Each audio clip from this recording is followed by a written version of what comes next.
दिउँसो पनि चिया पिउँछ र यस गाइज म पिउँछु चिया।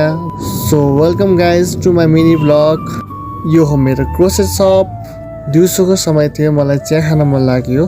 सो मैले चिया पकाउन थालेँ, त्यसपछि पानी हालेर चिनी हालेँ, त्यसपछि तेजपत्ता हालेँ, त्यसपछि चियापत्ती हालेँ र चियाहरू मजाले उम्लियो।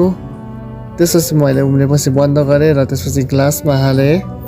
त्यसपछि ग्लासमा हालिसकेपछि मैले चिया पनि क्रोसेटको सब अगाडि नै खाएर बसेँ। चिया यस्तो मिठो भएको थियो नि, त्यसको बयान गर्न पनि सक्दिनँ म। त्यसपछि म रुम गएँ र बेड मिलाउन थालेँ। सुरुमा चाहिँ मैले ब्ल्याङ्केट पट्याएँ, त्यसपछि ब्ल्याङ्केट पट्याएपछि राम्रोसँग पट्याएपछि यो सिरानीहरू पनि मिलाएँ।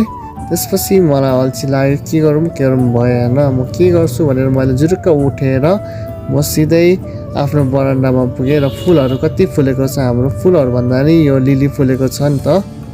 त्यसपछि म तल धारामा गएँ र धारामा हेर्दाखेरि मम्मीले टमाटर पखाल्दै हुनुहुन्थ्यो। त्यसपछि म पनि के कम भनेर मैले पनि भाँडाहरू एक एक गरी पखाल्न थालेँ। भाँडा पखाल्ने काम छोरी मान्छेले मात्रै गर्ने होइन, छोरा मान्छेले पनि गर्दा हुन्छ। कुनै पनि काम ठुलो सानो हुँदैन। काम गर्दाखेरि अरूले के भन्छ कि भनेर सोच्यो भने त्यो सोच पनि आफूले गलत गरेको हो। गलत सोच्नुभन्दा बरु काम गर्नुहोस्, त्यो नै राम्रो हुन्छ। Thank you so much watching my video. Thank you.